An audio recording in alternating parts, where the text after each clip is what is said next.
And there are a few reasons I want to do that, and kind of, talked about them in my other live streams.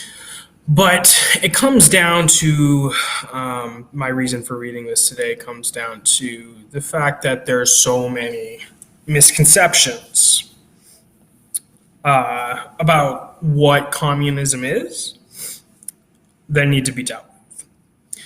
It's only because sort of the NATO Nazi bloc I've referenced in the past, that communism is considered to be like an extremist ideology.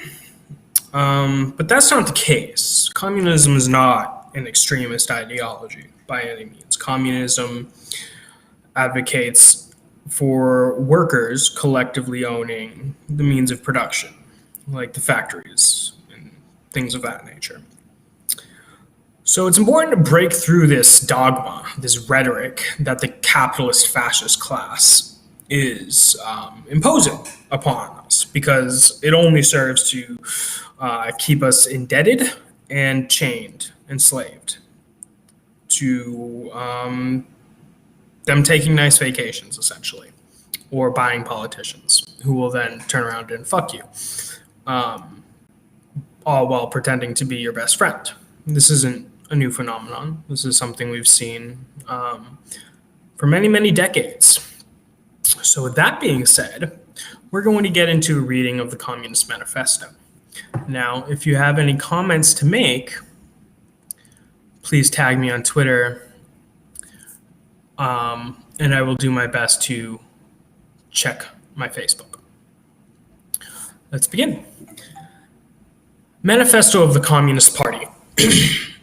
A specter is haunting Europe, the specter of communism. All the powers of old Europe have entered into a holy alliance to exorcise this specter. Pope and Tsar, Metternich and Guizot, French radicals, and German police spies. I apologize if I pronounce or missay things occasionally as we go forward. Where is the party in opposition that has not been decried as communistic by its opponents in power? Where is the opposition that has not hurled back the branding reproach of communism against the more advanced opposition parties, as well as its reactionary adversaries? Two things result from this fact. Communism is already acknowledged by all of European powers to be itself a power. Two, communism is high time. It is high time that communists should openly, in the face of the whole world, publish their views, their aims, their tendencies, and meet this nursery tale of the specter of communism with a manifesto of the Communist Party itself. To this end, communists of various nationalities have assembled in London and sketched the following manifesto, to be published in English, French, German, Italian, Flemish, and Danish languages. Now, of course, it is translated far more widely than that in the modern era. And I would ask my American comrades and viewers to try to extrapolate what I'm saying here and what I'm reading here to America. Okay? Chapter 1, Bourgeois and Proletarians.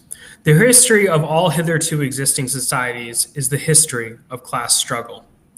Free man and slave, patrician, plebeian, lord, serf, guildmaster, and journeyman, in a word, oppressor and oppressed, stood in constant opposition to one another, carried on an uninterrupted, now hidden, now open fight, a fight that each time ended either in revolutionary reconstitution of society at large or in the common ruin of the contending classes. In the earlier epochs of history, we find almost everywhere a complicated arrangement of society into various orders, a manifold graduation of social rank. In ancient Rome, we had patricians, knights, plebeians, slaves. In the Middle Ages, feudal lords, vassals, guildmasters, journeymen, apprentices, and serfs. In almost all of these classes, again, subordinate gradations. The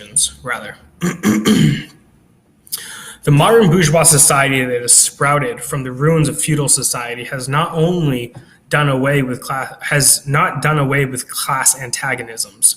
It has but established new classes, new conditions of oppression, new forms of struggle in place of the old ones. Our epoch, the epoch of the bourgeoisie, possesses, however, this distinct feature. Now, for those of you who are unfamiliar, bourgeoisie refers to, in essence, in layman terms, rich people who oppress you, your bosses, etc. Our epoch is the epoch of the bourgeoisie, possesses, however, this distinct feature. It has simplified class antagonisms. Society as a whole is more and more splitting up into two great hostile camps, and two great classes directly facing each other, bourgeoisie and the proletariat. Now, if you're listening to this, chances are you are a member of the proletariat, also known as the working class. To continue, from the serfs of the Middle Ages sprang the chartered bourgeois of the earliest towns. For these burgesses, the first elements of the bourgeoisie were developed. The discovery of America, the rounding of the Cape, opened up fresh ground for this rising bourgeoisie. The East Indian and Chinese markets, the colonialization of America, trade with the colonies, the increase in the means of exchange and in commodities generally gave to commerce, to navigation, to industry, an impulse never before known, and thereby the revolutionary element in a tottering feudal society, a rapid development. The feudal system of industry, in which industrial production was monopolized, closed by closed guilds, now no longer sufficed for the growing wants of the new markets. The manufacturing system took its place. The guild masters were pushed on one side by the manufacturing middle class. Division of labor between the different corporate guilds vanished in the face of division of labor in each single workshop. Meantime, the markets kept ever growing, the demand ever rising. Even manufacture no longer sufficed.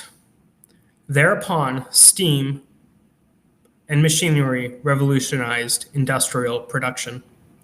The face of manufacture was taken by the giant modern industry, the place of the industrial middle class by industrial millionaires, the leaders of the whole industrial armies, the modern bourgeois. Modern industry has established the world market, for which the discovery of America paved the way. The market has given an immense development to commerce, to navigation, to communication by land. The development has, in its turn, reacted on the extension of industry, and in proportion as industry, commerce, navigation, railways extended, in the same proportion the bourgeoisie developed, increased its capital, and pushed into background every class handed down from the Middle Ages. We see, therefore, how the modern bourgeoisie is itself the product of a long course of development, of a series of revolutions in modern modes of production and of exchanges. So to repeat that last part, we see, therefore, how the modern bourgeoisie is itself the product of a long course of development, of a series of revolutions in the modes of production and of exchange. Each step in the development of the bourgeoisie was accompanied by a corresponding political advance of that class. An oppressed class under the sway of feudal nobility, an armed and self-governing association in the medieval commune, here, independent urban republic, as in Italy and Germany, there are taxable third estate of the monarchy, as in France. Afterwards, the period of manufacturing proper, serving either the semi-feudal or the absolute monarchy as a counterpoint against the nobility, and, in fact, cornerstone of the great monarchies in general. The bourgeoisie has, at last, since the establishment of modern industry in the world market, conquered for itself, in the modern representative state, exclusive political sway. The executive of the modern state is but a committee for managing common affairs of the whole bourgeoisie. The bourgeoisie historically has played a most revolutionary part. The bourgeoisie, wherever it has got the upper hand, has put an end to all feudal, patriarchal, idyllic relations. It has pitilessly torn asunder the motley feudal ties that bound a man to his natural superiors, and it has left remaining no other nexus between man and man than naked self-interest. The callous cash payment It has drowned the most heavenly ecstasies of religious fervor, of chivalrous enthusiasm, of Philistine sentimentalism, in the icy water of egotistical calculation. It has resolved personal worth into exchange value. And in place of numberless indefensible chartered freedoms, has set up single unconscionable freedom, free trade. In one word, for exploitation, veiled by religious and political illusions, it has substituted naked, shameless, direct, brutal exploitation.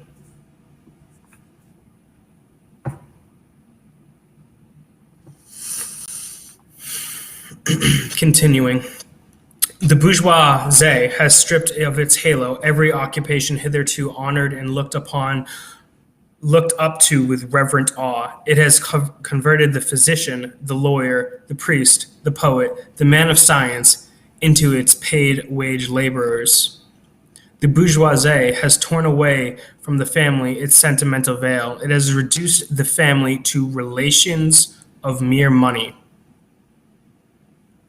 The bourgeoisie has disclosed how it came to pass that the brutal display of vigor in the Middle Ages, which reactionaries so much admire, found its fitting complement in the most slothful indolence.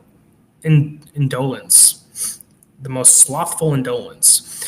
It has been the first to show what man's activity can bring about. It has accomplished wonders far surpassing Egyptian pyramids, Roman aqueducts, and Gothic cathedrals. It has conducted expeditions that put in the shade of all former exoduses of nations and crusades. The bourgeoisie cannot exist without constantly revolutionizing the instruments of production, and thereby the relations of production, and with them the whole relations of society.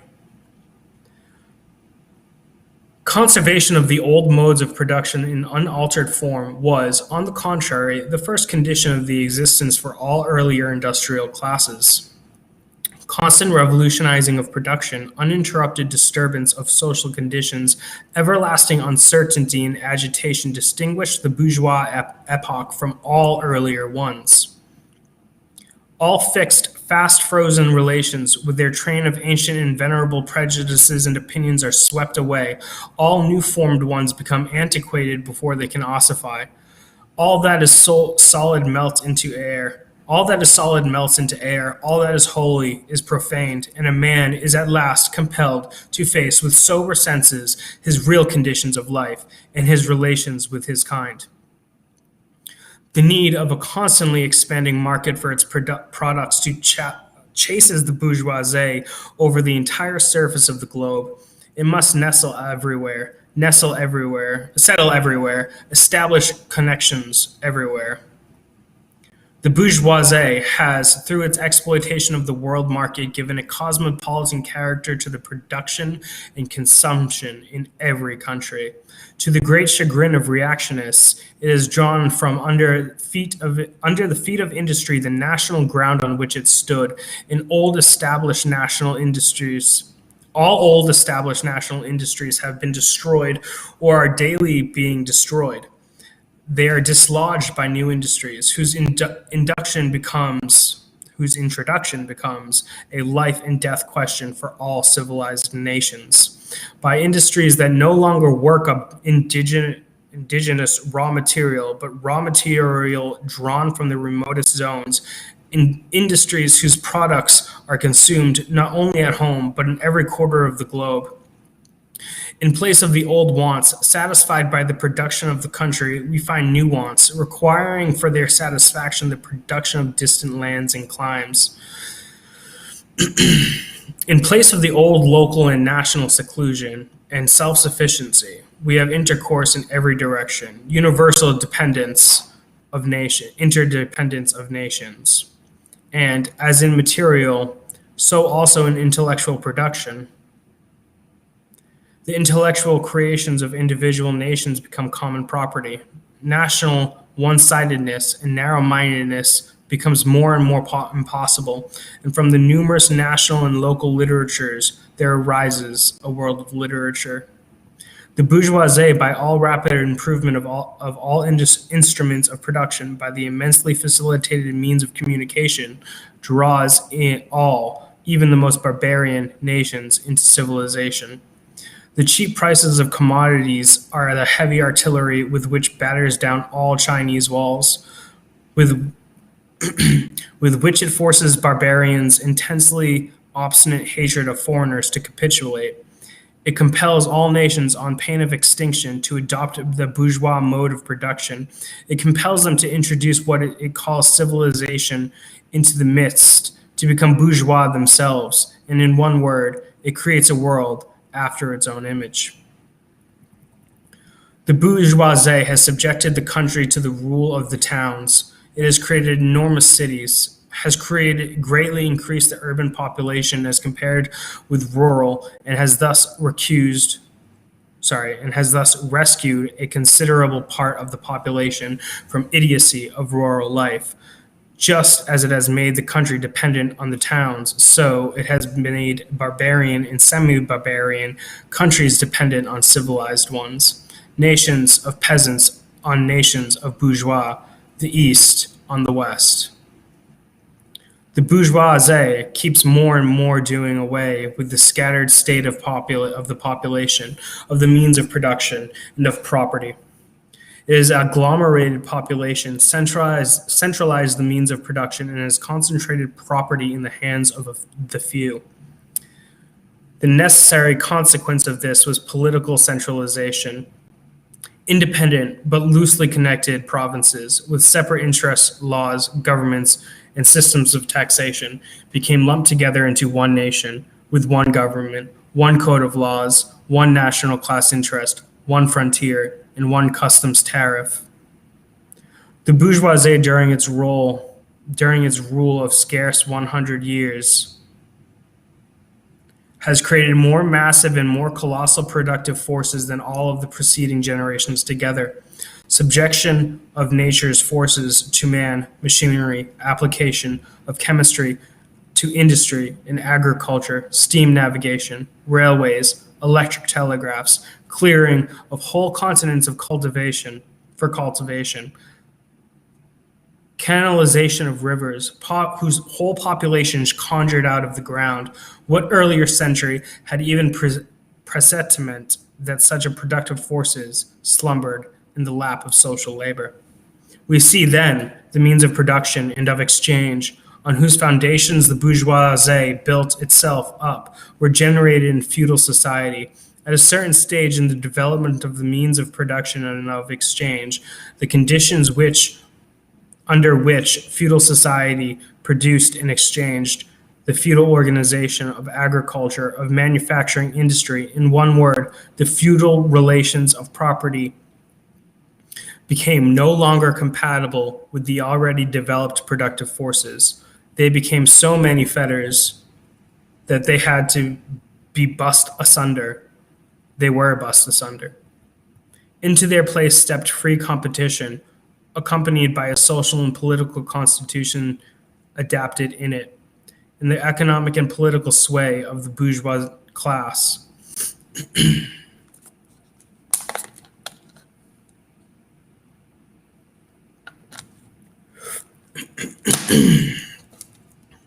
Continuing, a similar movement is going on before our eyes.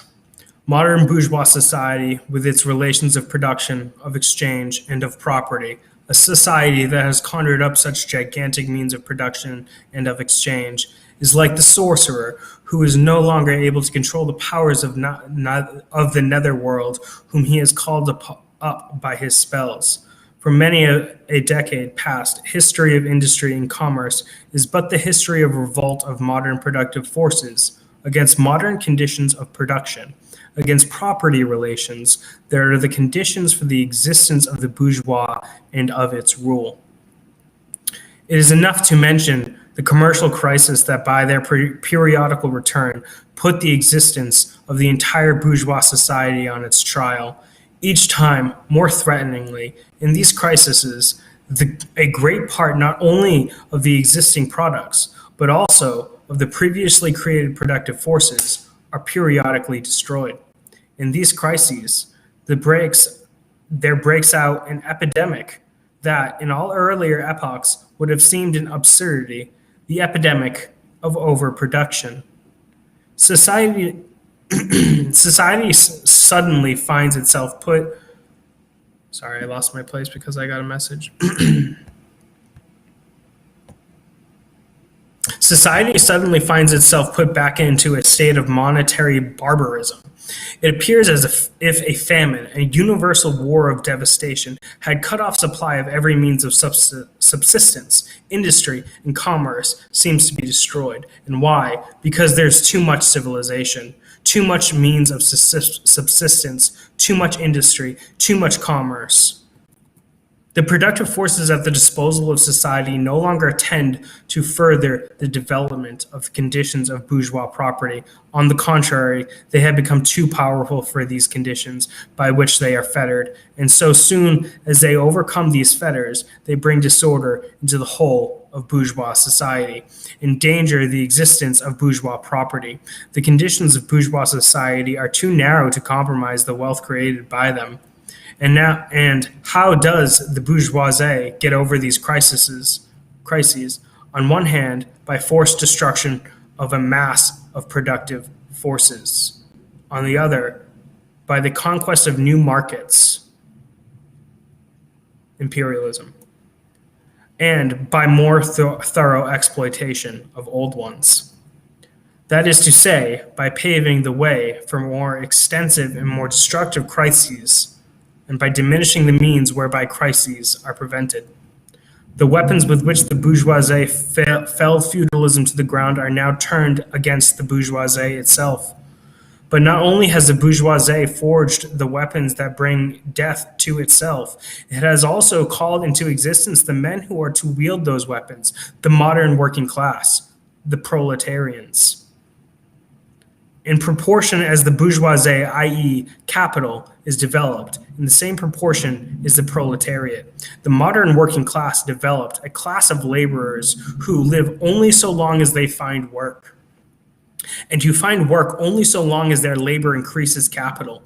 These laborers who must sell themselves piecemeal are a commodity like every other article of commerce and are consequently exposed to all the vicissitudes of competition, to all the fluctuations of the market.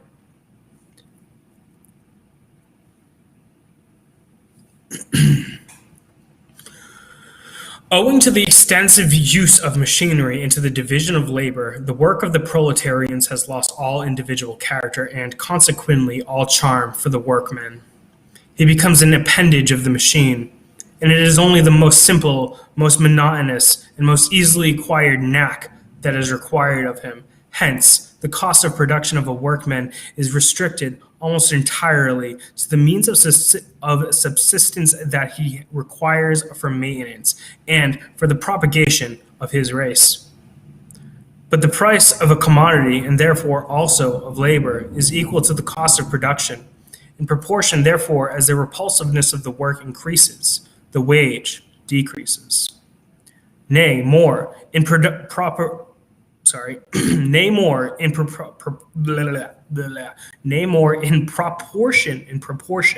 as the use of machinery and division of labor increases, is the same proportion the burden of toil also increases. So I will repeat that. Nay, more, in proportion as the use of imagery and division of labor increases, in the same proportion the burden of toil also increases, whether by prolongation of the working hours, by the increase of the work exacted in a given time, or by increased speed of machinery, etc. Modern industry has converted the little workshop of the patriarchal master into the great factory of the industrial capitalist.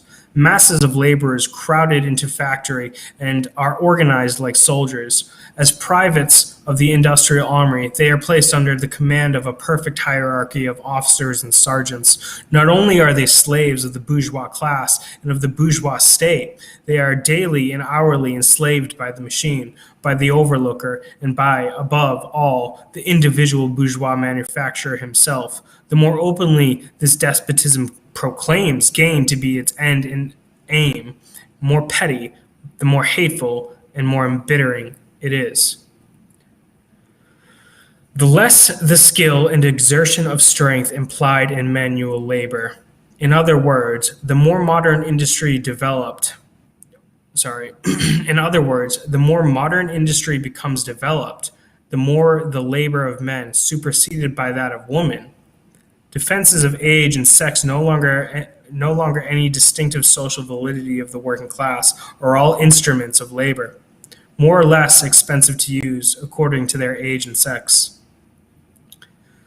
No sooner is the exploitation of the laborer by the manufacturer so far at an end that he receives his wages in cash. No sooner is the exploitation of the laborer by the manufacturer so far at an end that he receives his wages in cash than he is set upon by other portions of the bourgeoisie, the landlord, the shopkeeper, the pawnbroker, etc. The lower strata of the middle class, the small tradespeople, the small tradespeople, shopkeepers, and retired tradesmen generally, the handicraftsmen and peasants, all of these sink gradually into the proletariat, partly because of their diminutive capital does not suffice for the scale on which modern industry is carried on, and is swamped in the competition with the large capitalists, partly because their specialized skill is rendered worthless by new methods of production. Thus, the proletariat is created from all classes of the population. The proletariat goes through various stages of development. With its birth begins its struggle with the bourgeoisie. At first, the contest is carried on by individual laborers, and then by the work people of the factory, then by the operative of one trade in one locality against the individual bourgeoisie who directly exploits them. They direct their attacks not against the bourgeois conditions of production, but against the instruments of production themselves. They destroy imported wares that compete with their labor. They smash to pieces machinery. They set factories ablaze. They seek to restore by force the vanished status of workmen of the Middle Ages. At this stage, the laborers still form an incoherent mass scattered over the whole country and broken up by their mutual competition. If anywhere, they unite to form more compact bodies, this is not yet the consequences of their own active union, but of the union of the bourgeoisie, which class, in order to attain its own political ends, is compelled to set the whole proletariat in motion and, moreover yet, for a time, able to do so. At this stage, therefore, the proletarians do not fight their enemies, but the enemies of their enemies, the remnants of absolute monarchy, the landowners, the industrial bourgeois, the petty bourgeois. Thus, the whole historical movement is concentrated in the hands of the bourgeoisie. Every victory so obtained is a victory for the bourgeoisie.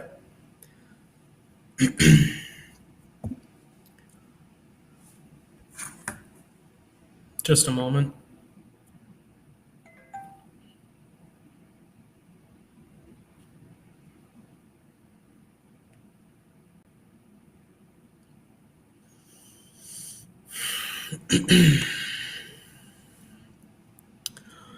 Continuing. But with the development of industry, the proletariat not only increases in number, but becomes concentrated in greater masses. Its strength grows, and it feels that strength more. The various interests and conditions of life within the ranks of the proletariat are more and more equalized, in proportion as machinery obliterates all distinctions of labor, and nearly everywhere reduces wages to the same low level. The growing competition among that was written over 100 years ago. It's not relevant to today. But if you understand what this paragraph is saying right here, it's talking about advances in machinery. And that can be extrapolated to mean advances in technology and today, automation. So continuing, going back a little bit. The growing competition among the bourgeois and the resulting commercial crises make the wages of the workers ever more fluctuating. The increasing improvement of machinery, ever more rapidly developing, makes their livelihood more and more precarious. The collision between individual workmen and individual bourgeois take more and more the character of collision between classes. Thereupon, the workers begin to form combinations, trade unions, against the bourgeois.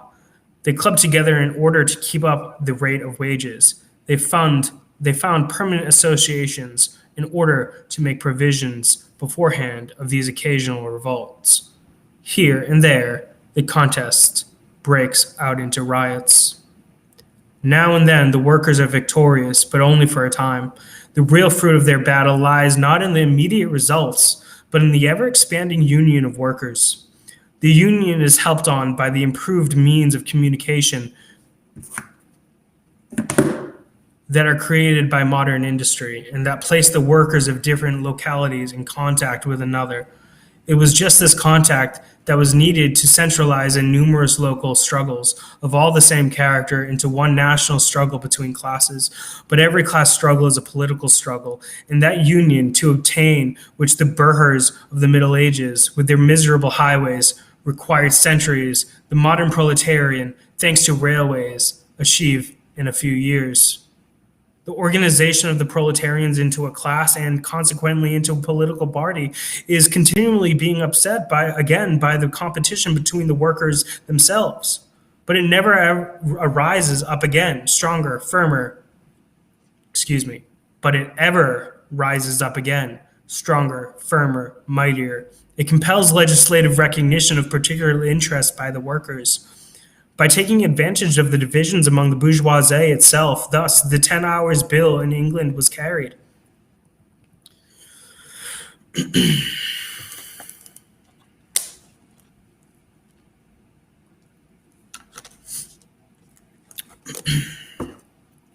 Altogether, collisions between the classes of old society further, in many ways, the course of development of the proletariat.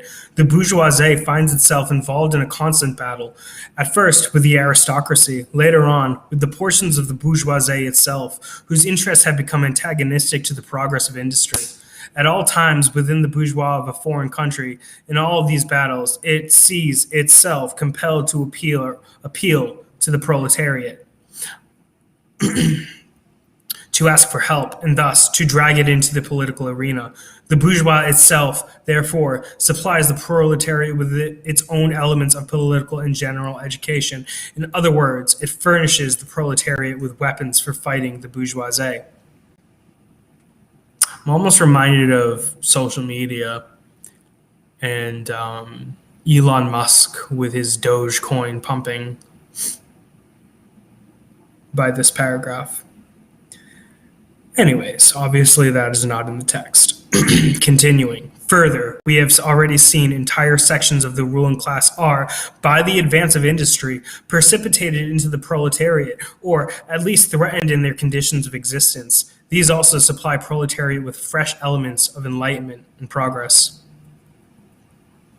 Finally, in times where the class struggle nears decisive hour, the progress of dissolution going on within the ruling class, in fact, within the whole range of old society, assumes such a violent, garling character that a small section of the ruling class cuts itself adrift and joins the revolutionary class. The class that holds the future in its hands, just as, therefore, at an earlier period, a section of the nobility went over to the bourgeoisie, so now a portion of the bourgeoisie goes over to the proletariat, in particular, the portion of the bourgeois ideologists who have raised themselves to the level of comprehending theoretically the historical movement as a whole. Of all these classes that stand face to face with the bourgeoisie today, the proletariat alone is the revolutionary class. And remembering, for those who may just be tuning in, bourgeoisie is in reference to your bosses, to the ruling class, and the proletariat is in reference to the working class. So continuing with that sentence, of all the classes that stand face to face today with the bourgeoisie, the proletariat alone is a really revolutionary class, is the only revolutionary class. The other classes decay and finally disappear in the face of modern industry. The proletariat is its special and essential product. The laborers are the essential products of the bourgeoisie, of your bosses, of the ruling class, in other words. Continuing. The lower middle class, the small manufacturer, the shopkeeper, the artisan, the peasant, all these fight against the bourgeoisie to save from extinction their existence as fractions of the middle class. They are therefore not revolutionary, but conservative. Nay, more, they are reactionary, for they try to roll back the wheel of history. If by chance they are revolutionary, they are only so in view of their impending transfer into the proletariat. Thus, defend not their present, but their future interests. They desert their own standpoint to place themselves at that of the proletariat. The dangerous class, lumpenproletariat, the social scum, the passively rotting mass thrown off by the lowest layers of old society may here and there be swept into the movement by a proletarian revolution. Its conditions of life, however, prepare it far more for the part of the bribed tool of a reactionary intrigue. Now, for those who may not be familiar with the term reactionary, in this sense, it's being used to describe people who are capitalists, fascists, or social democrats who secretly hold capitalist and fascist views. That is what is meant by reactionary in this case, and throughout the rest of this. In the condition of the proletariat, those of old society at large are already virtually swamped. The proletarian is without property. His relation to his wife, his children, has no longer anything in common with the bourgeoisie family relations. Modern industry, labor, modern subjection to capital, the same in England as in France, in America as in Germany, has stripped him of every trace of national character. Law, morality, religion are to him so many bourgeois prejudices, which behind lurk in ambush just as many bourgeois interests. All the preceding classes that got the upper hand sought to fortify their already acquired status by subjecting society at large to their conditions of appropriation. The proletarians cannot become masters of the productive forces of society except by abolishing their own previous mode of appropriation, and thereby also every other previous mode of appropriation.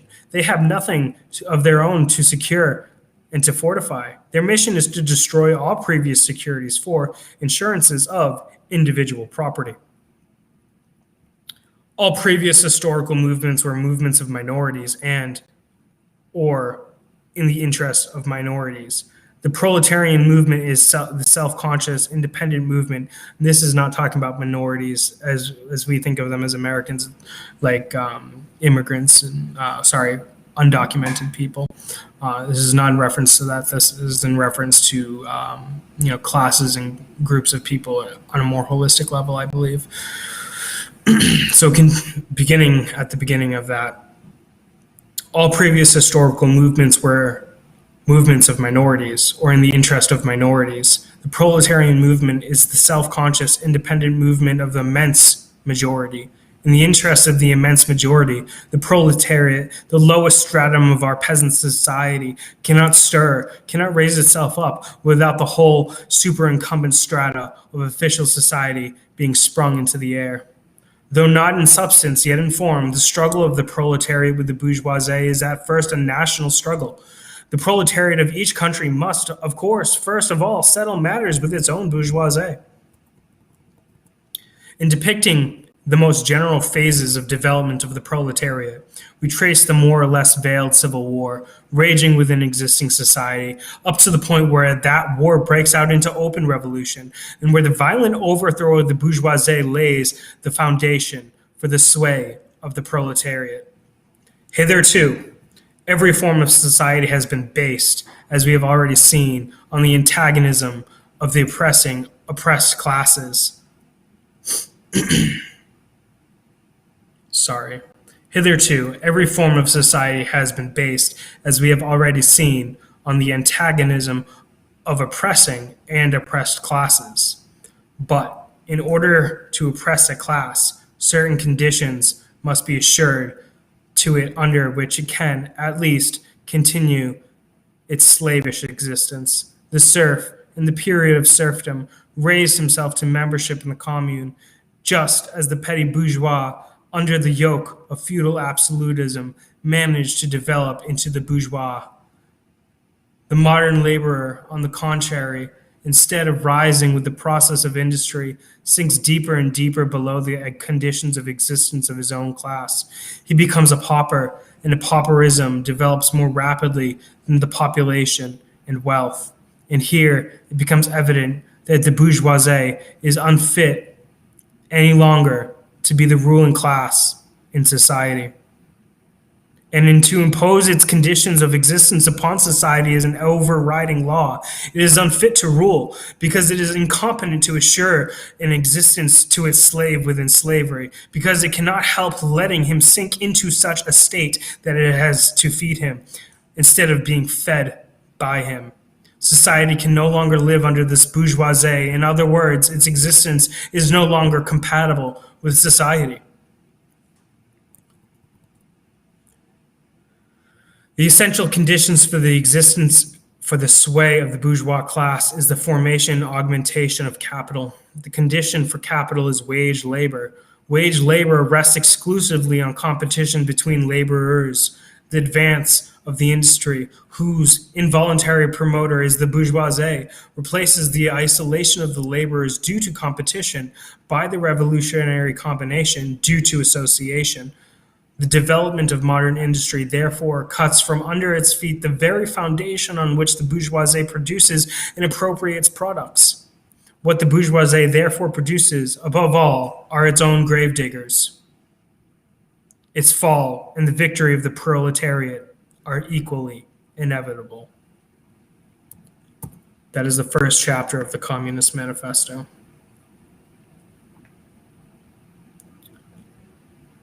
And that was about 45 minutes.